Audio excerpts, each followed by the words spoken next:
Welcome to the Archetypal Mosaic. This is Mikhail Tank. Today's guest is sculptor and great-granddaughter of Sigmund Freud, Jane McAdam Freud. Welcome. Oh, hello. Hi, you're joining us from London, yes? Yes. Honored to be one of your guests. Thank you. Thank you so much. I'm very honored that you're on the show.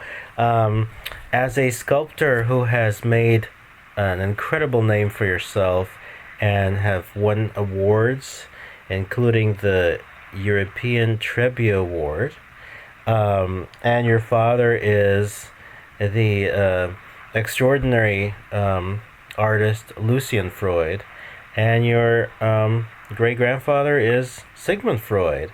What an incredible family tree. Can you discuss your upbringing, your childhood, and how you came to the arts? Well, I can discuss that a little bit. Okay. But it's just a childhood like any other. We only know what we know, and everything we know is normal to us. So, Lucian Freud, my father, painter, obviously had an influence. And my mother's an artist as well. I think she was the greater influence. She, the mother, is the one who is there all the time, drawing with you, doing your colouring in. I knew I wanted to do art from the beginning, as soon as I took a pencil into my hand. So that wasn't in dispute. At primary school, other children would ask me, "Are you going to be an artist?" Which I always said a resounding no, because I thought it would be hell on earth with these two parents that seemed so unconventional. Children need boundaries. We didn't really have boundaries as such. I think it was the 1960s, and so I felt that they were looking to me for answers. I remember this one question: "What would you like to eat, Jane?" And I thought, gosh, I'm only like 3. I've only ever had Heinz vegetable and beef toddler food. So I had that up until I was about 6, baby food.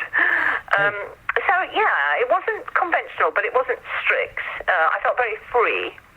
Wow. And I also felt that my father watched most closely. He didn't speak much. Neither of my parents spoke much, but he watched me most closely when I was drawing. I felt I had a certain power over the world. Wow. When making art, when drawing. Strange, I remember that clearly. It felt powerful. Incredible. That's my childhood.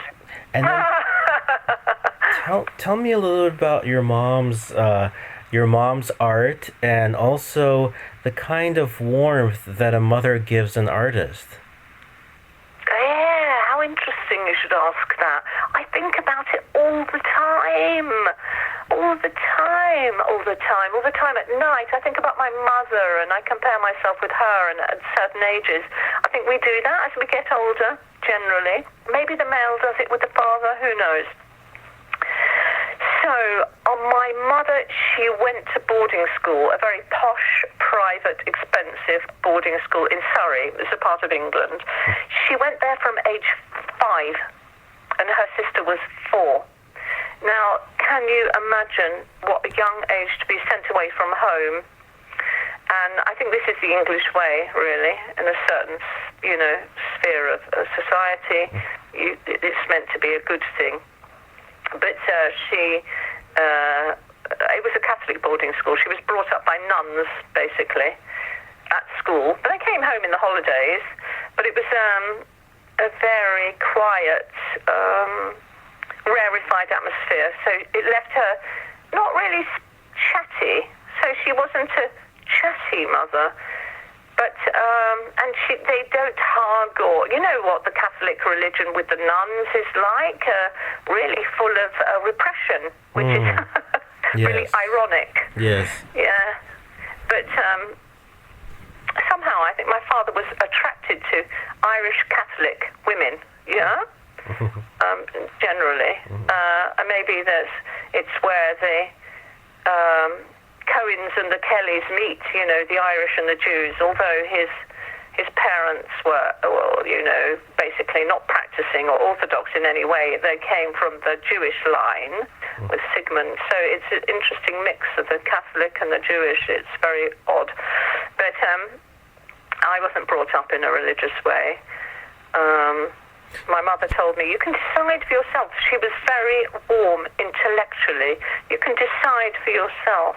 But I don't think physically, not at all. I think I had to learn to be physically warm. In Italy, I lived in Italy. I had a scholarship there for 3 years when I was very young, a sculpture scholarship in Rome, and I think I learnt to be physically, on a daily basis, more warm, like... And I don't know, like the way they hug and kiss on each cheek at every encounter, this type of thing. Mm-hmm. That makes a lot of sense. And it's interesting that I can relate to you about the dual religion. I also... Heritage. Yes, very much so. And tell me, I'm also half Jewish from the paternal side. Tell me, the Jewish aspect of Sigmund Freud and how Jews have been kind of... placed on the sides of society back in the day, and now, of course, there's much more appreciation and stuff. Have you ever felt this dissonance, or historically were told about, how the Jewish part of the family was kind of repressed or pushed aside because of that?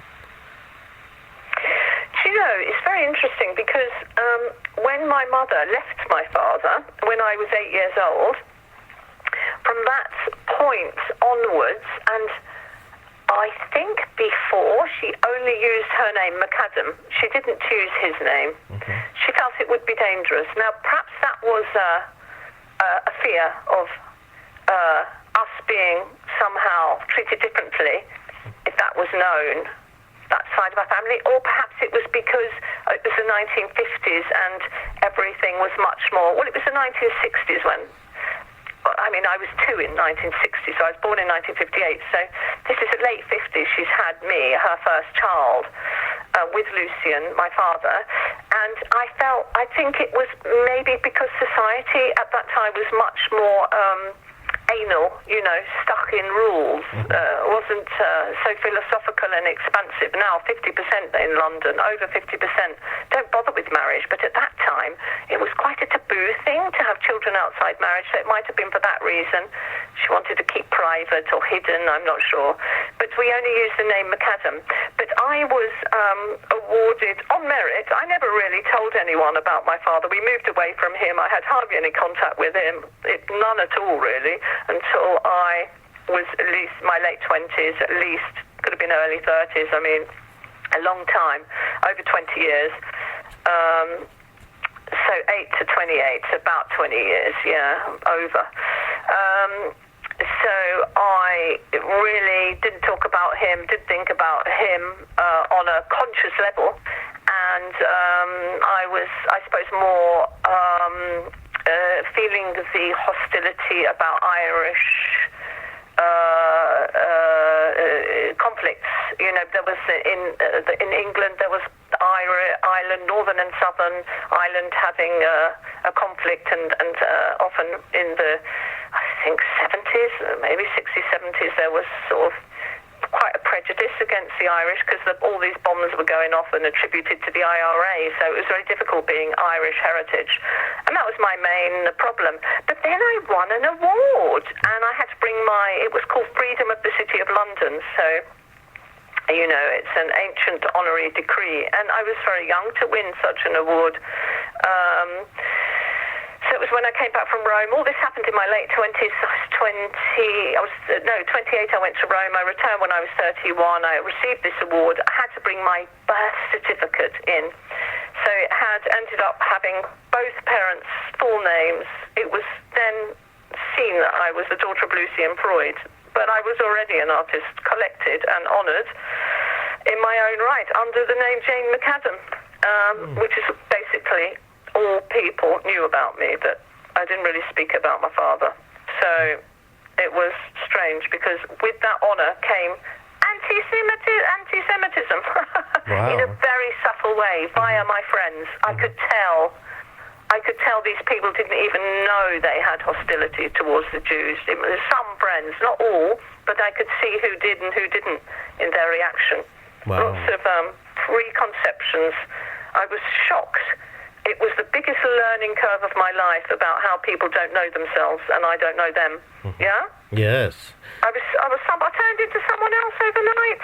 Mm-hmm. Yeah. And then, along with the somewhat prejudice that came from some of your friends and non-friends, did a lot of, Freud is such an archetypal, talk about an archetypal name. I mean, it carries so much with it, so much elegance, power, controversy. When people realize that you're, directly related to Sigmund Freud, what was their reactions to you? What did people say or ask? I think they became, I understand what you're saying. How did they take it? I think intimidation, a bit like I had become him, projection. Masses of projection onto me, particularly of Sigmund, which is very peculiar, but very obvious as well, so transparent. So I don't know. I understood that that's what had happened. Yeah, that especially because my work, which is informed by psychoanalytic concepts. I found that a lot of psychoanalytic societies internationally, ones who were interested in exhibiting artists, they invited me, and I could see that their audiences, so the psychoanalytically informed audiences, projected Sigmund onto me. I became him in their eyes, not literally, but you know what I mean, as a projected carnation of him, their God. Very odd in that regard. Yeah. Now, some of your work deals with the concepts, as you mentioned. You've made a film called Dead or Alive about one of the theories of Freud. Yes. Can you discuss a little bit about that project? Yeah, of course. Yeah. Well, in 2005. I was asked by the Freud Museum whether I wanted a residency there. Well, it was an 18-month residency culminating with, it was January when I started, and it culminated in an exhibition in September 2006 the exhibition in the gallery there called I called it Relative Relations.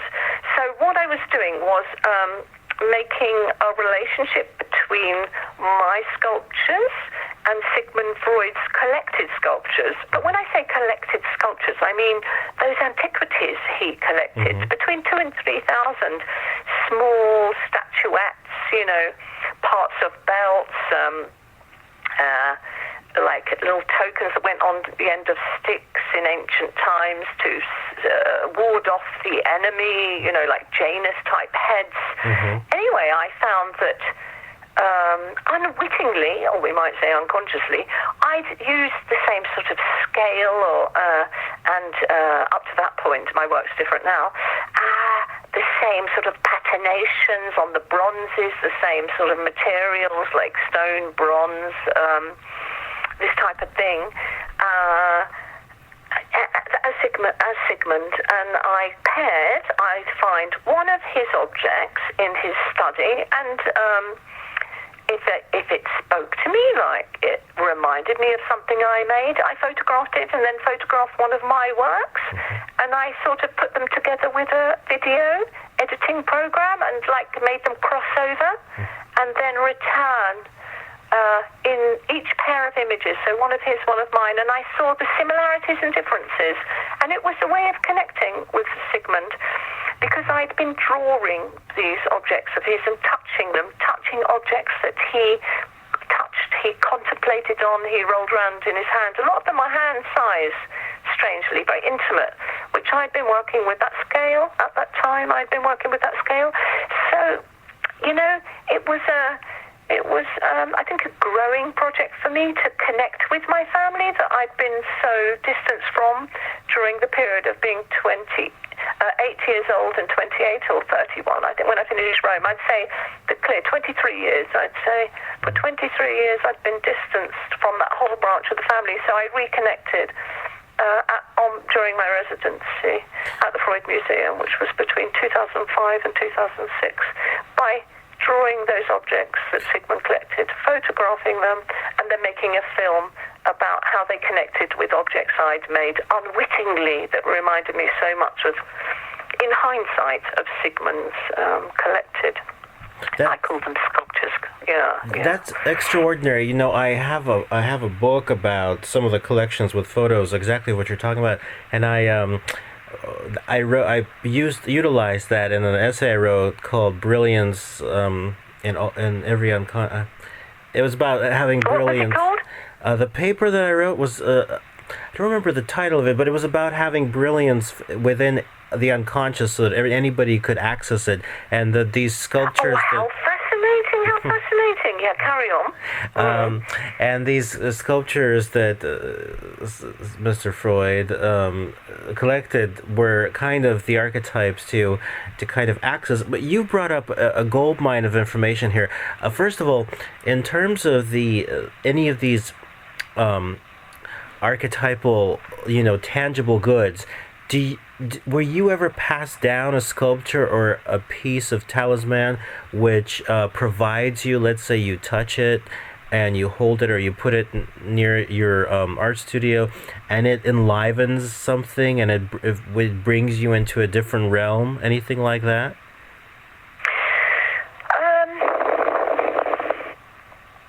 You mean literally one of those antiquities are you talking about? Or are you... Yes. No. I mean, they belong to the Newland Foundation, all that Sigmund Freud Museum, all that's tied up, not to do with the family, you know. It's not to do with us. So when you handled those pieces and you noticed the relation to your work, did those pieces have stories? Did those pieces inspire a whole hallway of imagination when you... Absolutely. So one of the works he has is this little Janus head. Beautiful. You could fit it in the hand. It's three-dimensional. Now, my name's Jane. It inspired a whole new thought process about animism, Jainism, animism, the ancestors,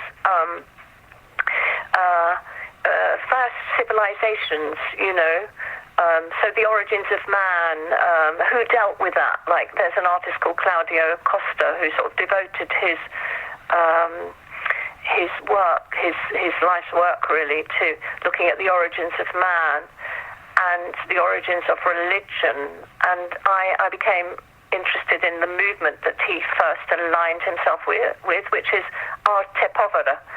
So it started there, looking at Sigmund Freud's interest in the origins of man with these antiquities, by looking at his ancestors, having them on his desk to see where he came from theoretically, stories-wise. I mean, the Oedipus complex comes straight out of that, and also Shakespeare, of course, with Hamlet used this Greek mythology to inspire his own stories. So we all use stories. Well, I mean, creative people access the genius of the ancestors. You see, access it in what they provided us with, their knowledge. Yes, very well said. And the fact that you had this incredible connection tool and you utilized art in order to kind of melt time and just connect to the very essence of Sigmund Freud, it allows for complete non-judgmental love, right? Yes. Oh my goodness. Well, how beautifully said and how original. Hadn't thought about it that way. It's a sort of longing, isn't it? Love, the thing that makes what life is about. What did Sigmund Freud say? Love and work. Love and work, that's all there is. How interesting. Now, tell me a little bit about, now your father's work, I read, was actually sold for the largest amount of money for a living artist, 30-something million dollars, and etc. So your father's work was exceptionally praised and adored while he was still living. Now that's a very rare thing. Do you remember how he responded to that, since it's such a rarity? Yes. This is an interesting question because he wasn't at all interested in money and gambled it all away. As long as I have it, I'll gamble it. Didn't like absolutely like Sigmund Freud, his great-grandfather, that he said he had nothing in common with, which was his unconscious desire, but wasn't true. He had everything in common with Sigmund Freud. Sigmund Freud also had little respect for money, and when he went to America, remember, he said something like, I'm always quoting this because I think it's so funny, Dollaria. He said, dreadful place, they're all suffering with dollaria. Yeah. And well, actually that was my father's reaction to these financial... I mean, people were making him successful because people will only represent you in such an enthusiastic and full-on way. They're making some money. So because he wasn't interested, and they were, it was very beneficial. It was a reciprocal relationship. They were very interested. He was not very interested, and it was a perfect combination. Wow. So his art became successful. I don't know if you can understand what I'm saying. I understand, and I think it's fantastic when somebody can sell art that very nonchalantly and just gamble it away. That's a spectacular option. He was interested in the art, not the money, the art itself, in a very purist way, yeah? And, like that, yeah. And the art that sold was, in a way, very Freudian, too, because it was a large-scale lady on a couch, right? Was it that piece? Yeah, Sue Tilley, yeah, I know Sue, yeah. Many sold, but this was one because it was so unusual, because it wasn't about beauty, very clearly, it was about something else, yeah, flesh. Wow. Yeah. What was it about? You mentioned flesh, but... Flesh, because also he liked being with people who would otherwise be intimidating, frightening, or not the norm, I suppose, something interesting. And I think bodies like this are fascinating. Are they not fascinating? Absolutely. All bodies are fascinating. Absolutely. But even bodies are fascinating. I think he was really interested in the body as a vehicle. And that a big body is interesting. I like Lee Bowery. Actually, Lee Bowery was the main person that he was interested in. Lee Bowery recommended his friend Sue Tilley, and then Lee Bowery died, and then I think my father was very close to Lee Bowery. He really admired that someone so big and powerful and frightening could be so tender, sweet, and good company, which he was. I mean, Sue Tilley herself told me that he was adorable. I mean, everyone loved Lee Bowery. He was a massive guy in every sense, and very nice. And I think my father missed him terribly, and so Sue became a sort of substitute. Do you know what I mean? Yes, I do. Because they could both talk about Lee Bowery, I imagine, together. So it was more about Lee Bowery, and then it became he sort of morphed into Sue Tilley, another large person, yeah? Now that would be an interesting portrait of the two of them morphing. That'd be interesting, too. But that's us, isn't it? I mean, as artists, nobody can give an idea to an artist, because we have to have our own. Yes. We have to have our own. It's all part of it's like growing another arm, an idea. Somebody can't give you their arm. You have to grow your own. It becomes rejected if it's from another. So yeah, I always knock those things on the head.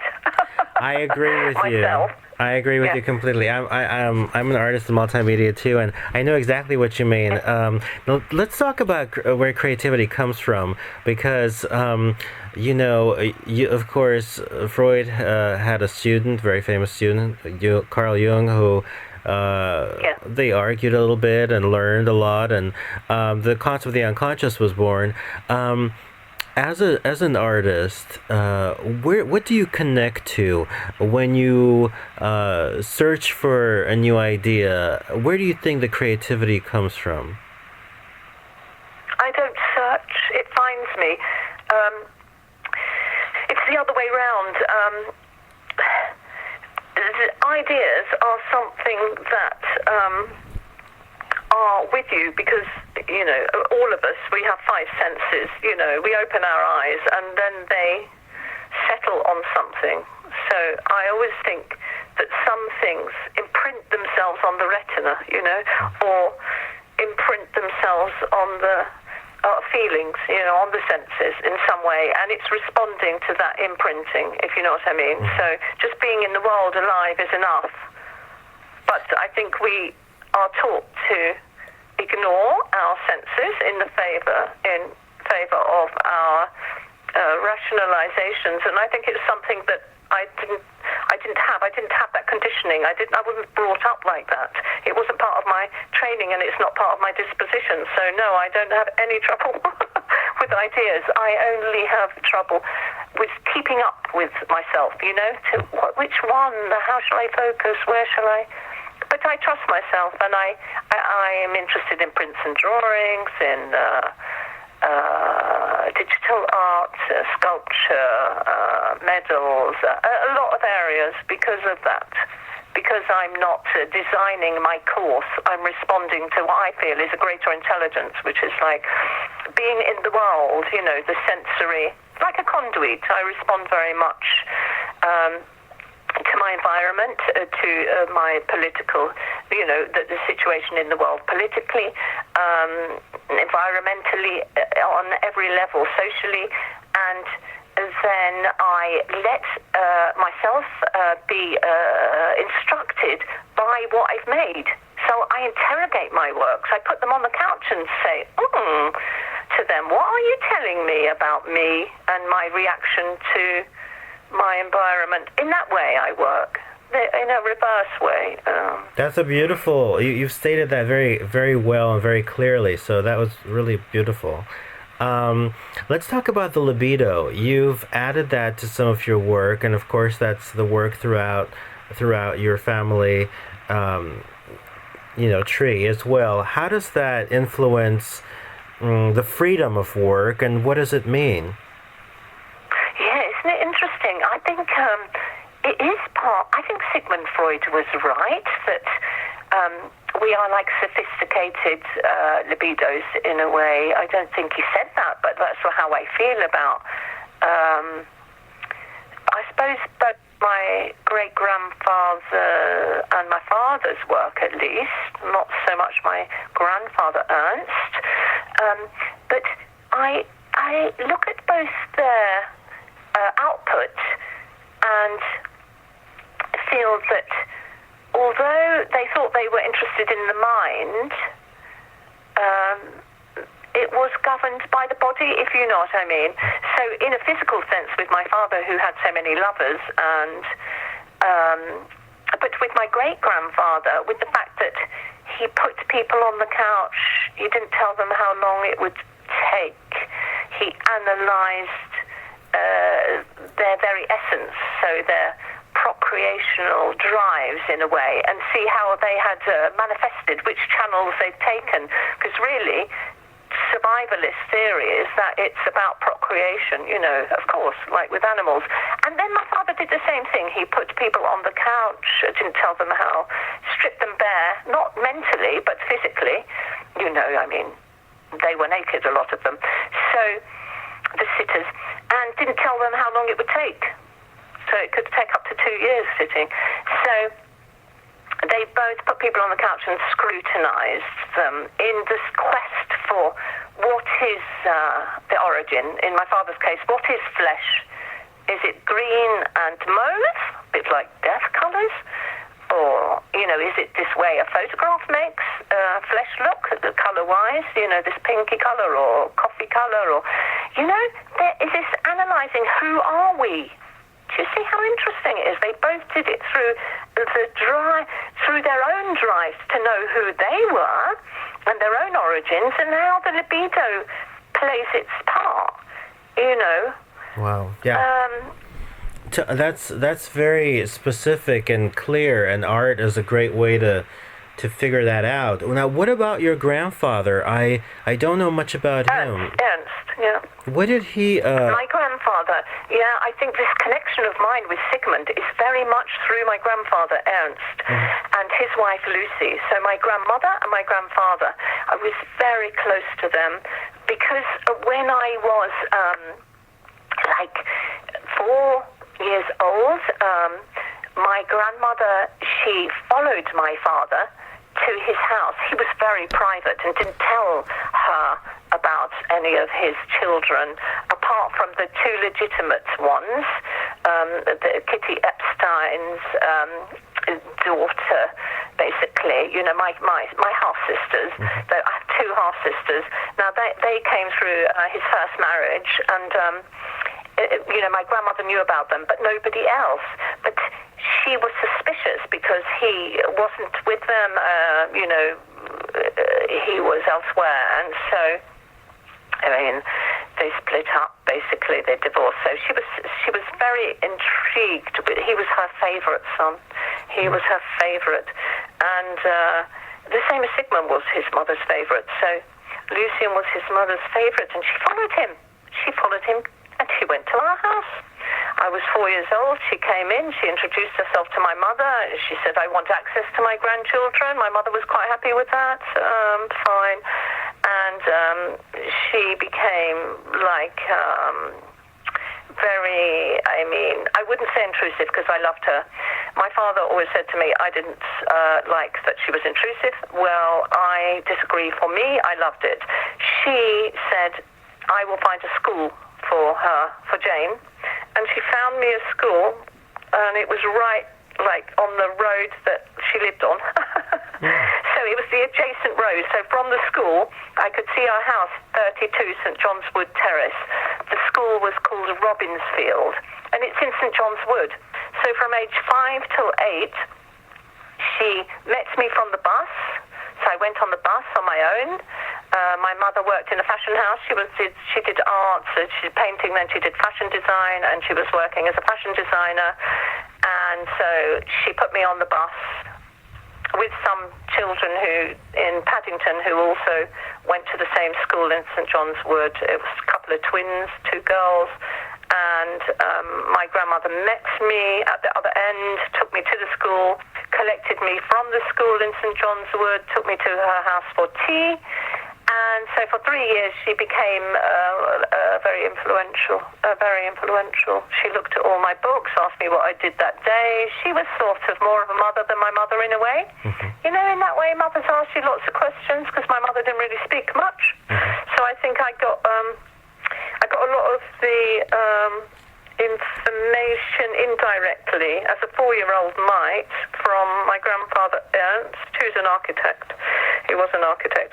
And Lucy, she was a writer. They were editing,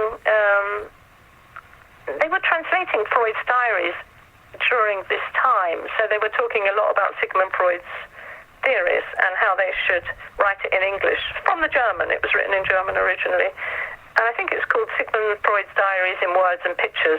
I have a copy here, I suppose I picked up a lot of stuff, you know, about psychoanalysis and Sigmund Freud and his theories from just being present in the house for 3 years every day after school. Wow.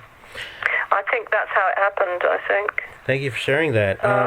Do you recall or have any interesting tidbits about the relationship between Freud and Jung? Well, you know, I don't know a lot about Jung, interestingly, because I'm not a psychoanalyst. I like the idea that he was very interested in archetypes. Of course, I love that. I love that, and as an artist, I'm interested in that side of things. But I do think it's part of the same tree, and I think we see more differences than we do similarities because they're sexier, more interesting. But actually, I think there are more things. They have more things in common than otherwise, and it all comes. And Jungian theory comes off the tree of Sigmund's theories. He was the older man. He was the one who took Jung like a son, into the fold. And I think the thing that divides them more is religion. I think Jung wanted gods, and Freud wanted to demythologize and analyze our need for God. The difference between them. Whereas I think Jung wanted to be in the service of a greater good or something like God. But also I think that Freud was much clearer about boundaries and not developing relationships with patients. And as we know, Jung, he wasn't a strong man, he was a human, and he didn't put his patients first. He couldn't do it. His libido was too strong, and he had affairs with patients. And I feel that's the difference between the two men. For me, as a woman, I prefer the attitude of Freud, who protected his patients, Wow. from his own libido. I prefer it. Yeah. Very nicely said. Tell me, thank you for giving me that news. Tell me about, what do archetypes mean to you? What is your personal definition? Oh, crikey, I don't know enough about it. Then I suppose my personal definition. Okay, we'll take Jung out of the equation. My personal definition is I'll use an example. I think we have the biggest archetype we have is like God figures. God, fathers, men, and women. I think it's all branched off that. I mean, we need to have a generalized idea about something just because we that's what we've known through religion. Yeah.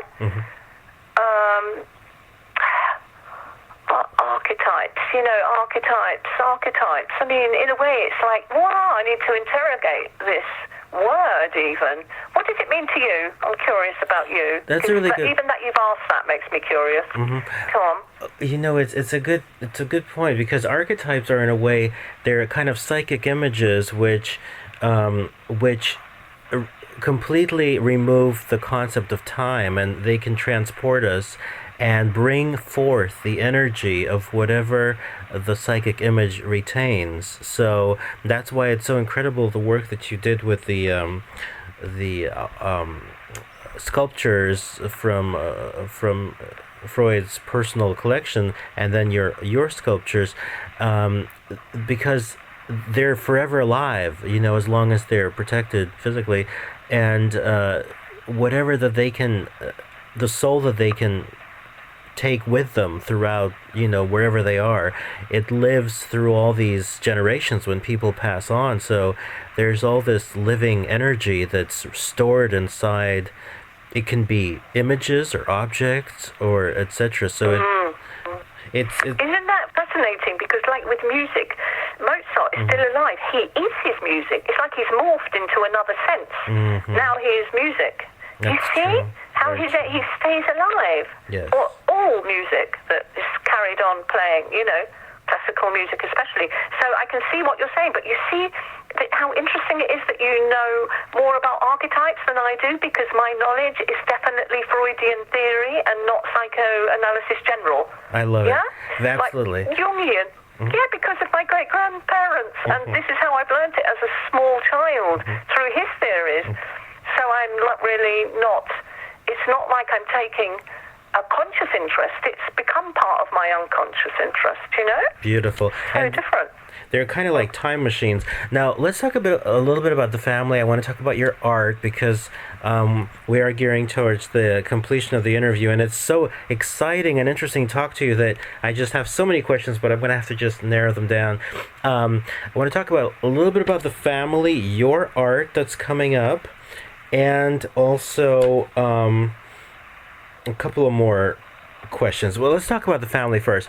Now, there's a lot of, great-grandchildren and also children, and do you guys ever get together for a family photo or for annual family get-togethers? And then have you been to Freud's grave, and what was your experience?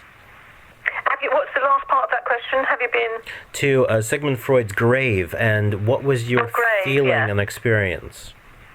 Okay, so to answer the first part, parts of the family get together for family reunions, especially certain cousins always like to have this sort of thing, but it's quite a disparate family, really, so not everyone turns up everywhere, so it's a bit like any family, of course, and probably made more disparate than most. The grave, I actually was inspired by the Golders Green crematorium where Sigmund Freud is interned. Is it called interred? I don't know what the word is. I think it is, yes. And I was so inspired that the film I made, the one you talked about, where I put my object with Sigmund Freud's objects and crossed them over and brought them back, it's called Dead or Alive. Now, one of the reasons was because I was looking to see where is he now physically. So I went to the Golders Green crematorium. I saw who his neighbours were in death, and I found that his first neighbour was Kathleen Ferrier, the classical English singer, and I played some of her music, and I used her music for the soundtrack of the film, Dead or Alive, because I thought in death now, she could be singing to him. He famously didn't like music much, didn't relate to music, yeah? Mm-hmm. And he said he would leave home if they allowed his sister to play the piano. So they removed the piano, and he didn't leave home when he was about 8 years old. Sigmund Freud. So I thought maybe he could learn from Kathleen Ferrier in death, because he's interred next door. I know that sounds quite religious, but I just mean an artistic fantasy. Yeah, I love it. For my film. Yeah. And so, so I did go there. And actually now it's become current as well, because, there is a Nemon, the sculptor Nemon. He made a sculpture of Sigmund Freud, and it's outside the Tavistock Clinic. Now, his great-granddaughter's, I think, sort of partly commissioning, or behind the commissioning of, this is Nemon's great-granddaughter, of another statue to go to Vienna outside and be placed outside the university there, the one that Sigmund Freud either taught in or was at, and I'm going to the unveiling of that. Wow. This year, so it's coming up, Is it made from bronze? Sorry? Is it made from bronze? Yes, another bronze copy, which of course is expensive, so she's had to do some fundraising, and a copy is going to be made and then housed outside the university in Vienna that Freud either attended or taught at, or Beautiful. Or was professor at, Isn't that interesting? And there's going to be a big unveiling. That sounds incredible. Let's see. There's five more questions. Some of them we'll just run through. And first of all, my first question to you is: do you know if Sigmund Freud had a rabbi? No idea about his personal life. No idea that regard. I had a rabbi, but he was an atheist. I doubt it. Do you? He was a self-confessed atheist. Interesting. So, I'm not sure. Now, tell me, what was your favorite fairy tale throughout your life? Oh my God. Do you know? It was The Princess and the Pea. How did you know I had one? The Princess and the Pea. Do you know that story? I'm sure I've read it, but tell us about it, and what inspired you about it? It's very moral. It's about virginity, really. Now, it was that wasn't what inspired me. It was about this many mattresses. Oh, yes. The king, he wanted to find a princess, but she had to be the right one. So he put a P at the bottom of like 20 mattresses, but only the princess who lay on the top mattress that said I had a terrible night.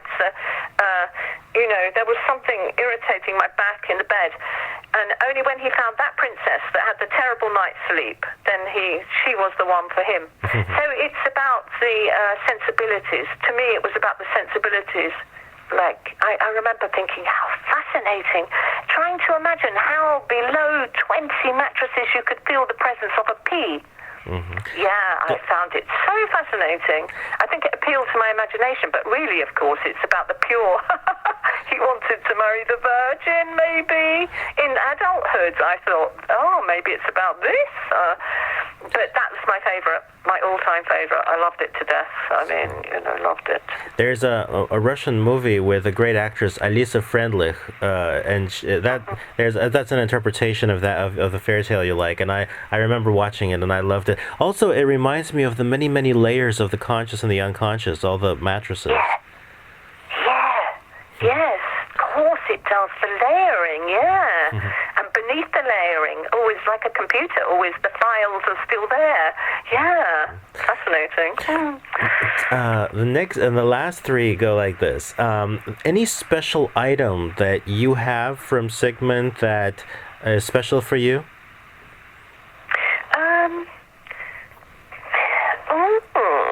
I don't have anything. Unfortunately, I was 8 years old. My mother moved without telling anyone. She was running away from my father, so she didn't tell anyone, not even my grandmother, who did eventually find us. She did. But it wasn't... I've got things... Well, I haven't even got things. She bought me so many things. No, I haven't. I'm even looking around now. I've got a beautiful little bust of... made by, I think, Neman, of my grandfather Ernst. I've got a lovely bust, got a lovely black and white photo of my grandfather, but I've got even things by Epstein, Jacob Epstein, but I haven't got anything from Sigmund Freud, not that I can see, and not that I can remember having been given by anyone of his, which even the museum didn't give me anything. Isn't that funny? I was artist in residence for 2 years, but everything's very precious, you know. Oh, I took to a cast. I have two little... I didn't take a cast of the objects, but I modelled my two favourite things at the time, which is a Greek bust and a Roman bust, tiny, facing each other, on the mantle in Freud's study. I made two sculptures based on them. Wow. So I have works based on his objects, yeah. That's spectacular. And do those objects have a story? Do they talk to each other in your mind in a way, or do they have a conversation? Yeah, they talk to me about Sigmund's interest in conceptual art, you know, about meaning. You know, conceptual art is about meaning. I'm very interested in that aspect of sculpture, the meaning. And I think he placed everything according to his view of the world, the meanings attributed by those objects. The meanings he attributed to those objects, I should say. Now, his desk, of course, had the bear in the west, the monkey in the east, the classical world in the middle with Athena. But on the mantle, I noticed he had Venus on one end of the mantle facing... so Rome facing Greece. So he had an ancient Greek head. It's broken off something. They're tiny. They would fit in your hand, but they're three-dimensional. And he put them both on little plinths, the same plinth, one from Greece and one from Rome, and Greece and Rome facing each other. And I thought, look at that. That's not for nothing. Nothing else on that mantle, just those. And I was inspired, having spent 3 years in Rome and seen how much Rome is born out of Greece. I mean, artistically speaking, yeah, with the statues and everything, and the way they're made. And so I enlarged both of those works as a reminder to me that, in a way, all artists were inspired by Freud, Sigmund Freud, not for no reason, but because he was one of the protagonists, that started the conceptual art meaning. So not about necessarily craftsmanship, but about placement, about objects speaking to each other. Remember his famous phrase about his antiquities? Stones speak, he said. Beautiful. Stones speak. And I thought, look at that. If that isn't the beginning of conceptual art, unwittingly, I don't think he did it on purpose, it was unwitting. And artists picked up on it, though, and I think there is still a very popular place to exhibit. That is, the Freud Museum is a very popular place to exhibit for artists, contemporary artists. It's wonderful that you have taken on the role of some of his greatest appreciations of art, and you have become an artist of sculpture, some of the things that he valued the most. So it's incredible that you've, kind of honored him in this way. You know what? You saying that, I think I'm almost genetically primed to do it. I believe it because if you think about it, we're all just the product of our parents, the same flesh, blood. Even memories are considered to be potentially passed on, if you know what I mean. Not in a literal form, but like anxiety is held in the body in a certain way because that's how we're primed to hold them. And consciousness, when Susan Greenfield, the neuroscientist, tried to find where does consciousness reside, she found every cell of the body. Every cell of the body. So that was her conclusion. So I think in some ways I'm like acting out the love of sculpture that Sigmund had in another way, Somehow I've inherited that sensibility. He collected sculpture, I make sculpture. But do you know what they say about collectors? They're frustrated artists, Yes. Collectors of that subject of that type of art want to make it really, but they collect it instead, That's beautiful. You're almost the free id that Freud wished he wished he had. I like that. That's hilarious. That is fantastically put. Isn't that? It's like a free radical, a free id. Mm-hmm. Yes. Now, you have some incredible upcoming works. You're going to be an artist in residence in Genoa, and you have some additional works coming up in May in Italy and in June in New York. Can you briefly describe some of those upcoming works? Yeah, I'm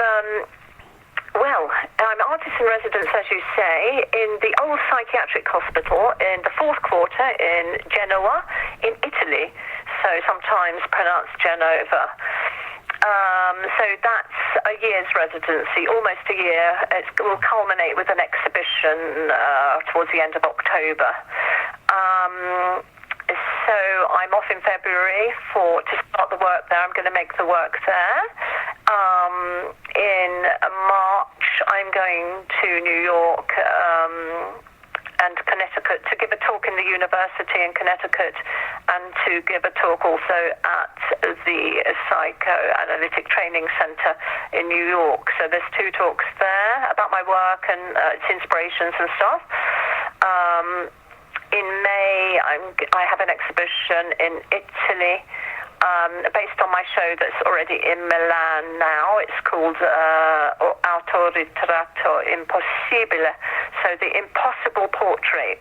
So it's again, it's an installation actually. The one in Milan now is an installation of Sigmund Freud's study, but I've replaced all his objects with mine.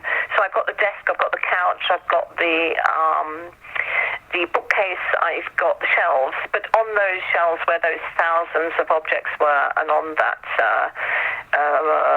table, a desk, are my objects instead of his, but it still looks very much like Sigmund Freud's study because I've painted it all blood red, not because he had those red curtains and there's a dominance of that colour, I feel, but I wanted it to feel like the inside of the body somehow, like I wanted to be inside the exhibition, like being inside the womb, maybe, in the body.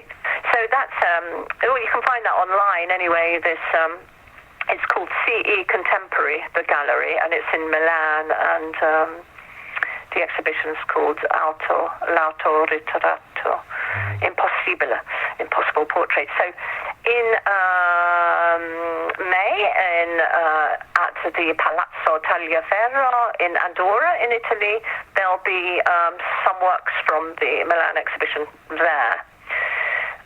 Also, in June, there's a conference about my work in New York at, I think, one of the universities. I haven't got the details in front of me, but then I've got a lot of things coming up and a lot of things to remember, but that will be on the 23rd of June. I've been put forward for another fellowship in Italy again. I have this love affair with Italy. So I'm not going to say too much about that, but it'll be in Umbria for about 6 weeks. It's a sort of artist residency again. We haven't settled on the dates for that. And so that's not all the things I'm doing, but I think it's enough for me to talk about. For now, the main things. That's an exquisite schedule, and for the audience, we are talking about 2018 because this interview may be listened to for years, years in the future, so that people know that we're talking about 2018. The last question is, Freud can be considered controversial by people, misunderstood by many.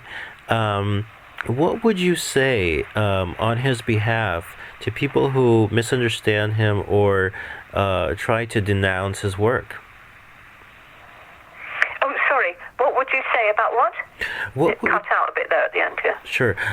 For people who either don't care for or don't understand some of Freud's work because some of it is misunderstood and controversial, what would you say? I mean, I know it's kind of a general question, but What would I say to those people? Yeah, what would you, if you were to kind of speak from the grave in a way, or speak from the past? What would you say if you could? I would say to those people who maybe feel that Freud has fallen out of favor or isn't relevant, that I think he's needed more now than he ever was. In the times we live in now. He said a lot about group psychology. He wrote a lot about war. He consulted with Einstein about it. Revisit him. Revisit Freud. Beautiful. That's what I'd say. Beautifully It's not all about sex. That is a misnomer. That is only one aspect of his work, that we are libidinous animals. And the Oedipus complex, it's not all about the Oedipus complex and those stages of development. That's just one small aspect of a great body of work that talks about group psychology, mass psychology, war, why war was one paper he wrote with Einstein, I think it was called Why War. And I think in these times we need to visit Freud, see what he had to say, Freud and Einstein, what they had to say about war, for example. And these subjects of conflict, he wrote a lot about conflict in the self and then conflict en masse. So why are we not informing ourselves, and why are we not looking to Freud, who was such a sensitive human being, who watched so closely to know all the neurological facts that have been proved now in advance. He knew these before neuroscience. He knew things that are being proven now that we probably couldn't find now because we're not sensitive enough to listen enough. There's not enough time in the world. He watched and listened to people so closely, paid so much attention that he found out things that were only proving to be true now through scientific, neuroscientific experiments. That's beautifully said. Two mini bonus final questions. Do you have a favorite painting of your father's or a favorite work? Do you know, it changes all the time. I loved the etching he did of the doctor who was looking over him in the hospital when he was having an operation. I found it really powerful. And maybe he was looking in a half-unconscious way, and I think it sort of shows the power of the unconscious. Somehow it's so intense. It's got so much energy. It's an etching. of a doctor. And it's the view is from like the patient looking at the doctor from the bed. Oh, I don't know. I found that really uncanny. It's not a painting, it's an etching, but still, I still answered your question in my way. There's definitely a conversation there, a silent conversation. And the final question is about soul. From your perspective, perhaps your parents and even Sigmund Freud. Hang on. My final question is about what? Soul. Soul. What? Soul. Soul. Yeah. S-O-U-L. Yes, that's right. I'm just wondering, from your perspective, perhaps if you know of your parents' perspective and grandparents and even Sigmund Freud's, what is the consensus of what the soul means or is, or? I have no idea about the consensus. I only know my own, not conclusions, but know about my own reflections, perhaps, on